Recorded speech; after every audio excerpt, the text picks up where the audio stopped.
بسم الله الرحمن الرحيم. وَإِذَا طَلَّقْتُمُ النِّسَاءَ فَبَلَغْنَ أَجَلَهُنَّ فَلَا تَعْضُلُوهُنَّ أَن يَنكِحْنَ أَزْوَاجَهُنَّ إِذَا تَرَاضَوْا بَيْنَهُم بِالْمَعْرُوفِ ۗ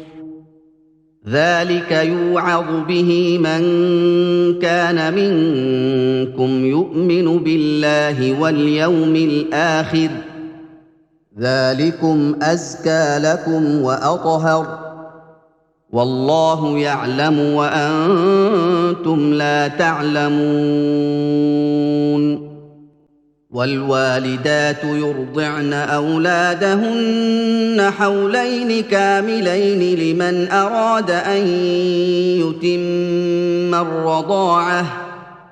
وَعَلَى الْمَوْلُودِ لَهُ رِزْقُهُنَّ وَكِسْوَتُهُنَّ بِالْمَعْرُوفِ ۚ لَا تُكَلَّفُ نَفْسٌ إِلَّا وُسْعَهَا ۚ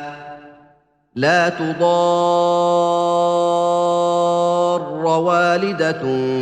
بِوَلَدِهَا وَلَا مَوْلُودٌ لَّهُ بِوَلَدِهِ ۚ وَعَلَى الْوَارِثِ مِثْلُ ذَٰلِكَ ۗ فَإِنْ أَرَادَا فِصَالًا عَن تَرَاضٍ مِّنْهُمَا وَتَشَاوُرٍ فَلَا جُنَاحَ عَلَيْهِمَا ۗ وَإِنْ أَرَدتُّمْ أَن تَسْتَرْضِعُوا أَوْلَادَكُمْ فَلَا جُنَاحَ عَلَيْكُمْ إِذَا سَلَّمْتُم مَّا آتَيْتُم بِالْمَعْرُوفِ ۗ وَاتَّقُوا اللَّهَ وَاعْلَمُوا أَنَّ اللَّهَ بِمَا تَعْمَلُونَ بَصِيرٌ. وَالَّذِينَ يُتَوَفَّوْنَ مِنكُمْ وَيَذَرُونَ أَزْوَاجًا يَتَرَبَّصْنَ بِأَنفُسِهِنَّ أَرْبَعَةَ أَشْهُرٍ وَعَشْرًا ۖ فَإِذَا بَلَغْنَ أَجَلَهُنَّ فَلَا جُنَاحَ عَلَيْكُمْ فِيمَا فَعَلْنَ فِي أَنفُسِهِنَّ بِالْمَعْرُوفِ ۗ وَاللَّهُ بِمَا تَعْمَلُونَ خَبِيرٌ. وَلَا جُنَاحَ عَلَيْكُمْ فِيمَا عَرَّضْتُم بِهِ مِنْ خِطْبَةِ النِّسَاءِ أَوْ أَكْنَنتُمْ فِي أَنفُسِكُمْ ۚ عَلِمَ اللَّهُ أَنَّكُمْ سَتَذْكُرُونَهُنَّ وَلَٰكِن لَّا تُوَاعِدُوهُنَّ سِرًّا إِلَّا أَن تَقُولُوا قَوْلًا مَّعْرُوفًا ۚ وَلَا تَعْزِمُوا عُقْدَةَ النِّكَاحِ حَتَّىٰ يَبْلُغَ الْكِتَابُ أَجَلَهُ ۚ وَاعْلَمُوا أَنَّ اللَّهَ يَعْلَمُ مَا فِي أَنفُسِكُمْ فَاحْذَرُوهُ ۚ وَاعْلَمُوا أَنَّ اللَّهَ غَفُورٌ حَلِيمٌ. لَا جُنَاحَ عَلَيْكُمْ إِن طَلَّقْتُمُ النِّسَاءَ مَا لَمْ تَمَسُّوهُنَّ أَوْ تَفْرِضُوا لَهُنَّ فَرِيضَةً ۚ وَمَتِّعُوهُنَّ عَلَى الْمُوسِعِ قَدَرُهُ وَعَلَى الْمُقْتِرِ قَدَرُهُ مَتَاعًا بِالْمَعْرُوفِ ۖ حَقًّا عَلَى الْمُحْسِنِينَ. وَإِن طَلَّقْتُمُوهُنَّ مِن قَبْلِ أَن تَمَسُّوهُنَّ وَقَدْ فَرَضْتُمْ لَهُنَّ فَرِيضَةً فَنِصْفُ مَا فَرَضْتُمْ إِلَّا أَن يَعْفُونَ إِلَّا أَن يعفون أو يعفو الذي بيده عقدة النكاح وأن تعفوا أقرب للتقوى ولا تنسوا الفضل بينكم إن الله بما تعملون بصير حافظوا على الصلوات والصلاة الوسطى وقوموا لله قانتين فإن خفتم فرجالا أو ركبانا فإذا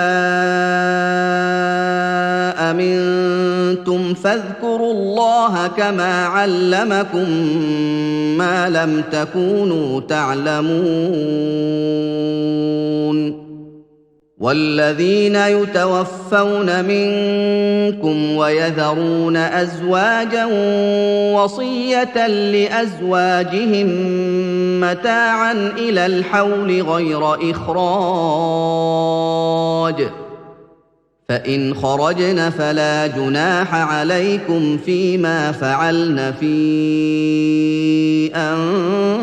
أنفسهن من معروف والله عزيز حكيم وللمطلقات متاع بالمعروف حقا على المتقين كذلك يبين الله لكم آياته لعلكم تعقلون ألم تر إلى الذين خرجوا من ديارهم وهم ألوف حذر الموت فقال لهم الله موتوا ثم أحياهم إن الله لذو فضل على الناس ولكن أكثر الناس لا يشكرون وقاتلوا في سبيل الله واعلموا أن الله سميع عليم من ذا الذي يقرض الله قرضا حسنا فيضاعفه له أضعافا كثيرة والله يقبض ويبسط وإليه ترجعون ألم تر إلى الملأ من بني إسرائيل من بعد موسى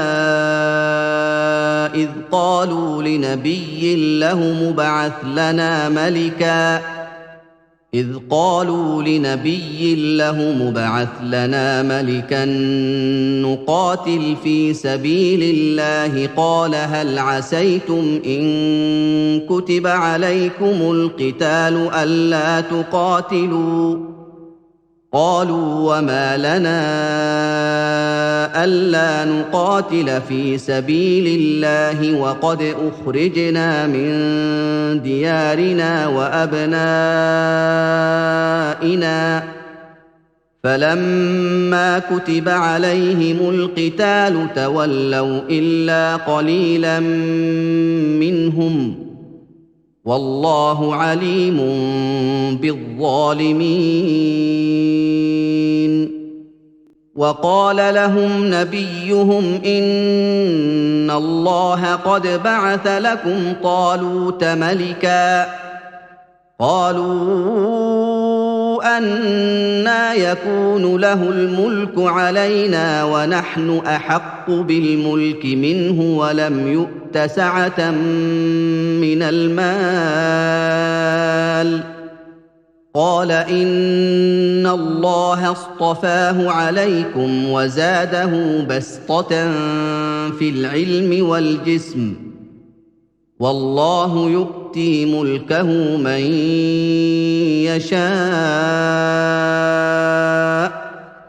والله واسع عليم. وقال لهم نبيهم إن آية ملكه أن يأتيكم التابوت فيه سكينة من ربكم وبقية مما ترك آل موسى وآل هارون تحمله الملائكة إن في ذلك لآية لكم إن كنتم مؤمنين. فلما فصل طالوت بالجنود قال إن الله مبتليكم بنهر فمن شرب منه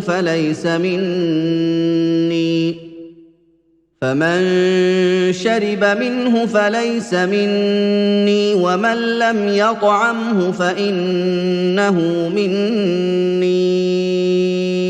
إلا من اغترف غرفة بيده فشربوا منه إلا قليلا منهم.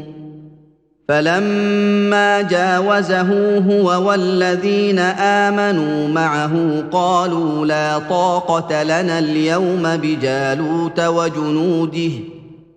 قال الذين يظنون أنهم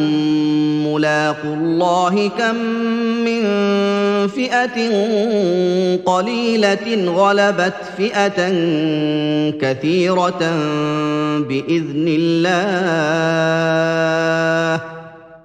والله مع الصابرين. ولما برزوا لجالوت وجنوده قالوا ربنا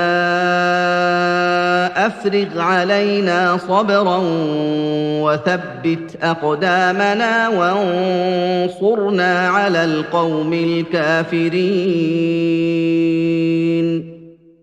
فهزموهم بإذن الله وقتل داود جالوت وآتاه الله الملك والحكمة وعلمه مما يشاء. ولولا دفع الله الناس بعضهم ببعض لفسدت الأرض ولكن الله ذو فضل على العالمين. تلك آيات الله نتلوها عليك بالحق وإنك لمن المرسلين.